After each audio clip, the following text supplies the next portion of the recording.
When did you get deported? I got deported February, bro. Let's go back, because you said, what, you were in the United States and you got deported. I got deported. Tell us about that. Well, I got deported because when I was like super young, bro, you know, I got into some stuff when I was like 16, got in trouble with the law and stuff. And then once I got out, I was older and stuff, and I started my own business, bro.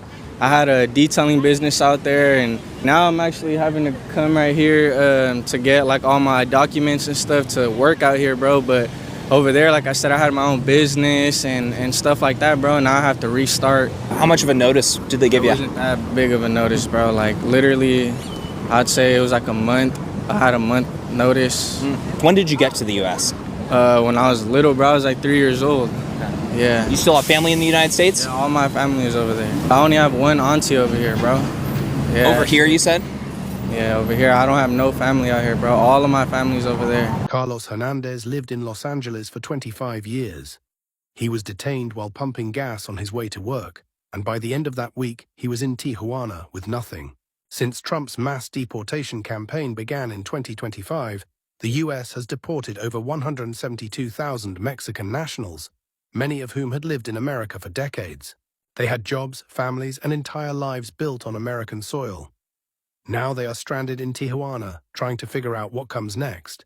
La Casa del Migrante, a shelter that once housed people trying to cross north, is now full of deported men who have nowhere to go. The Mexican government offers 2 days of aid, a temporary ID, and a free bus ticket home. But many refuse the bus because home does not feel like home anymore. Their home was in America. These are the men who built this country's restaurants, farms, and construction sites for 25 to 40 years. And we just erased them. Hey everyone, welcome to another video of a lash artist in Dallas, Texas who got deported. I got deported about a week ago, and my aunt offered me her house, which is a beautiful, beautiful house. It's probably 30 years old and it's still up and standing. I promised her that I would clean her house and that I would give it love. My dad came to spend the night and probably will stay for the rest of the months that I'll be here in Los Ramones, Nuevo León. It feels really nice to be able to be there for him, shower him, shave him, and do all the kind things that all the people that are here are doing for him. I unfortunately ran into a couple of problems, which is this washer that is probably older than me and you put together. So I had to scrub, and I did it, and I had to do it, and I didn't have another option. I had to hang my clothes. I've never done this before, and it's just taking me out of my comfort zone. I love cleaning. My house is now, the one that I have is spotless, so I definitely wanted to show up for this house. It's been a rough ride. I don't know how to explain this feeling where being deported at such an old age. I've been in the U.S. 28 years, and this is what I've come to. There's people fixing my light and fixing my water and fixing everything that I need just to be comfortable. So this is chapter 1 of me telling my story, and chapter 1 of me living in Mexico. After being deported, I didn't know what to do, man. I was coming to Mexico, a country that I haven't visited since I was a little kid. And of course, I didn't know my family like that. I do have, one side of my family lives in Mexico, and everybody told me, go work at the call center. The thing about me is that I never wanted to work for nobody. So I had this crazy idea of starting a business. Somehow, some way, which I'm gonna be telling you in a different video, I came up with the money to start my own business. Something that I never done before, but actually I did put in the work to study and learn how to make. So as for right now, as we speak, I own a donut shop, and that's my little thing right here in Mexico. I do have a house, we do have a family, and I'm still trying to make it right here and live the Mexican dream. A lot of you may know now that I was deported not too long ago. This is the house that my grandparents left behind now that they are no longer with us. My cousins, brothers, they all grew up here. It's now my mom's property, and the first thing I had to come and check was the restroom to make sure it was clean. Yeah, well, because you never know. There's an emergency and you gotta go, and if it looks like that, I am not gonna be sitting down to take a poop. But there's a lot of work to be done here, so I will keep you guys posted on my new journey here in Mexico. Trump is out here single-handedly making these men help their parents. Because what you mean? You in the United States all this time and you didn't send no coins, no money back to your folks to help with their property? It had to take you being deported back to Mexico to help your mom clean up the property that your grandparents left her and y'all? That's what it had to take a deportation. This is the deportation is not even a sad part. The sad part is that he had to be deported in order to help his folks. You see what I'm saying?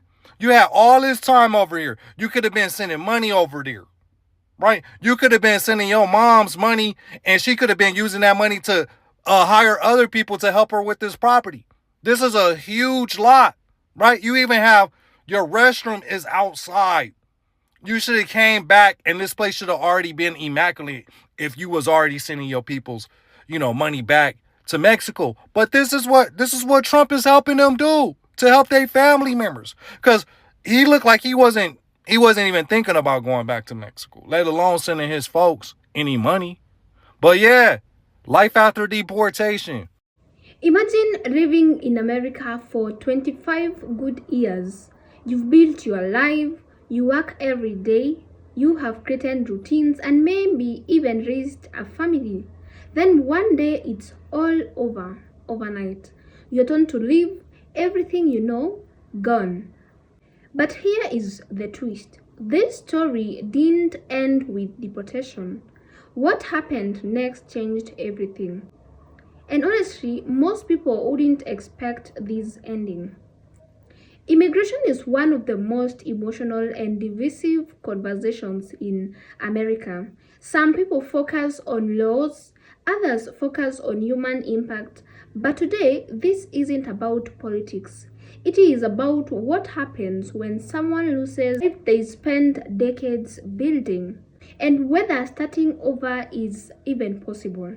Because this story takes a turn no one saw it coming. Married for 28 years to my husband, who is being deported right now by ICE. 28 years. He's been here over 30 years, and I want everybody to know, nobody gives a shit if you have family, if you have kids. They don't give a shit if they're taking your husband or your father away. They are taking my husband away. These are FBI agents who work for Border Patrol. Okay? I want everybody to know, my family was just separated. They have taken my kid's father and they don't give a shit. They have taken my husband away. I want everybody to know. They have taken my husband away. They don't care if they're separating families. Please, I need somebody to help me. I want everybody to know what they're doing. They are taking my husband away. They don't give a shit. I was deported from the United States of America in 2010. I was 29 years old and I had zero money. Today I'm 41 and I'm a successful entrepreneur. These are the 4 things that I did to become successful. Number 1, friends and family. When I landed in Bogota in 2010, I didn't know anyone, including my own family members. They were all strangers to me. Luckily, I had a cousin and her husband who took me in to live in their apartment. But I didn't just live there. I became their friend, I helped take care of their kids, clean up, and just had a positive attitude the whole time. Remember, being deported is a punishment. Even though I didn't commit the crime because I was smuggled into the United States illegally as a baby unconsciously, it's still a crime, and being deported is a punishment, so you have to humble yourself. Part of the punishment is to land in a third world country with nothing. So you have to be super grateful for those that do take you in. Like anything else in life, you win more when you are humble, and you give gratitude for the things that you do have. So even though you don't have any money at the moment, the best way that you can contribute to someone that's helping you is through your attitude and your actions. Even though I was going through stress, depression, I never let that out, especially around their children. Number 2, get an ID card. In order to get anything done in the country that you've been deported to, you need the local ID. Luckily, since you were born there, you're able to get it pretty easily. Here in Colombia, I had to wait in line for a couple hours because that's the way things work here, at the National Registry in order to get my ID card. And I didn't get it right away. It took about a month or 2. But in the meantime, you have a temporary ID card. With that ID number, you're able to apply for a job, open up a bank account, get a cell phone account, etc. Number 3, get a job. Getting a job is super important. for two reasons. Number one, you need to make money. And number two, for your mental health. I was fortunate enough to live 26 years in the United States, so my English level is fluent. I looked for call center jobs in downtown Bogota and I landed one. It paid very badly, but it was a job. I was able to make some money and it got me out of the house and it made me feel productive. So not only was I making some money so that I can contribute to my cousin's expenses, but I was also helping myself mentally by getting out of the house, not wallowing in depression while everyone was out at work or at school, and making new friends with the people that I worked with. So you need to get out and get a job. Get any job. It's going to help you tremendously. Number 4, find an online job. Back in 2010, getting online jobs or working remotely was kind of hard to do. But I scoured the internet on Craigslist, on websites like Upwork.com, which back then was called Odesk, Guru.com, LinkedIn, Freelancer. All of those still exist today. And there are many more ways to make money online. What I did was I looked for jobs online that fit my skills. I was able to land a job with a skateboard company that paid me in dollars. This was much more than what I was making at the call center job. Eventually, I got better and better at the job, so I was able to make more and more commissions. I got to the point where I was able to hire someone locally to help me with leads. Eventually, I started building my team out. The big question is, how do you get paid in dollars to a Colombian bank account? Luckily, my bank account in the United States was still active. When you get deported, all that doesn't go away. To this day, I'm still able to use that bank account, and I report any income that I make in the United States here in Colombia come tax season. If you don't have a US bank account, you can hook up your local bank account through an app called Nequi to PayPal. That way, the US company can pay through PayPal. Technology has advanced and business has advanced. Remote jobs are more common. This day and age, it's easier to get paid to a Colombian bank account than it was before. The fact of the matter is that there's always a solution to any problem. She's very, very afraid for her life. Alyssa Stiles is talking about Milana. Here she is in this picture, after happily marrying her second husband, Roger. Before this, though, she originally came on a fiancé visa to get married to another U.S. citizen. Once she got here and got married to him, the situation became quite clear that it was not a love marriage. Stiles says when Milana left her first husband, she faced a removal order. That was back in 2003. She's had an agreement with ICE where she just goes to routine check-ins since about 2004.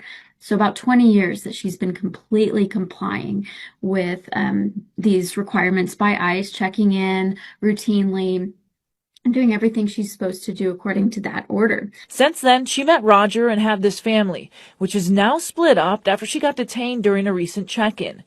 Now she faces deportation. Stiles says they have tried everything, and now they're praying for a miracle. ICE doesn't have to remove her. ICE has the ability to grant clemency, well, in a sense, but to grant some mercy and choose not to remove somebody for humanitarian reasons.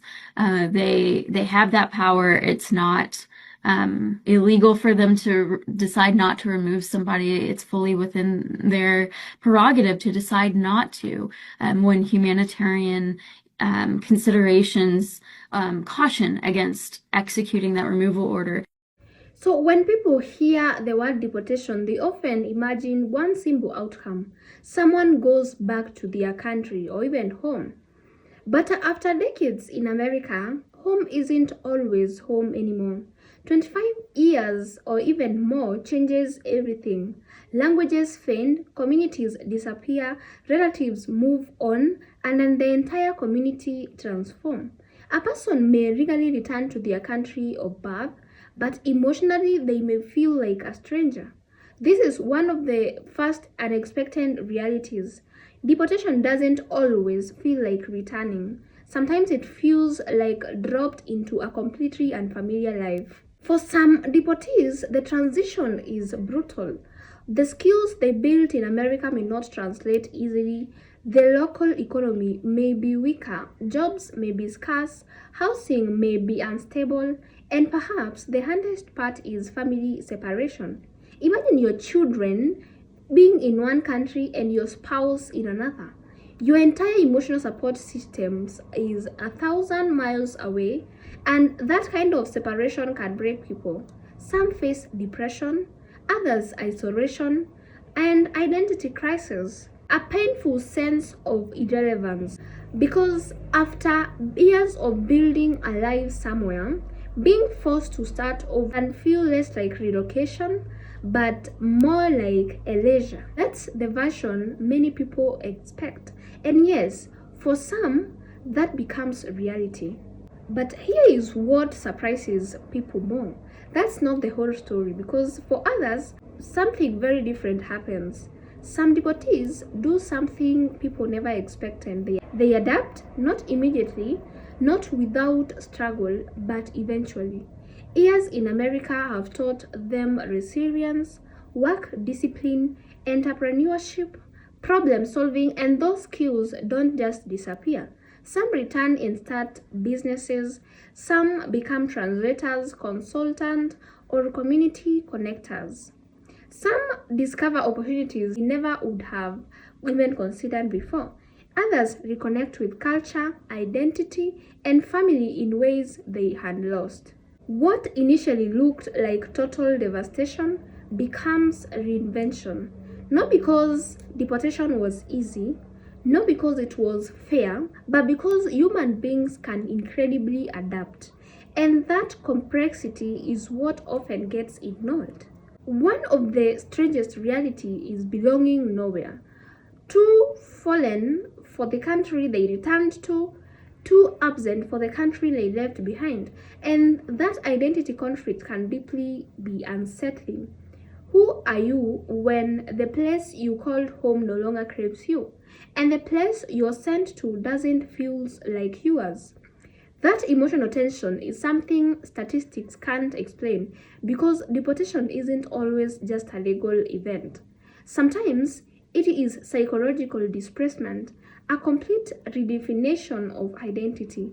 And viewers rarely think about that part. So, and all of this is what makes immigration conversations so emotionally charged, because depending on your perspective, deportation can represent law enforcement or human upheaval. Some will say rules must be followed, others will focus on the human consequences after decades of living somewhere. But regardless of public opinion, the aftermath is often far more complicated than people assume. So, when someone is deported after decades in America, what happens next? Sometimes everything falls apart, sometimes unexpected rebuilding begins, and sometimes the hardest part isn't living. It is figuring out who you are after you've left. If this changed how you think about deportation, drop your thoughts in the comment section below, and kindly remember to keep it respectful.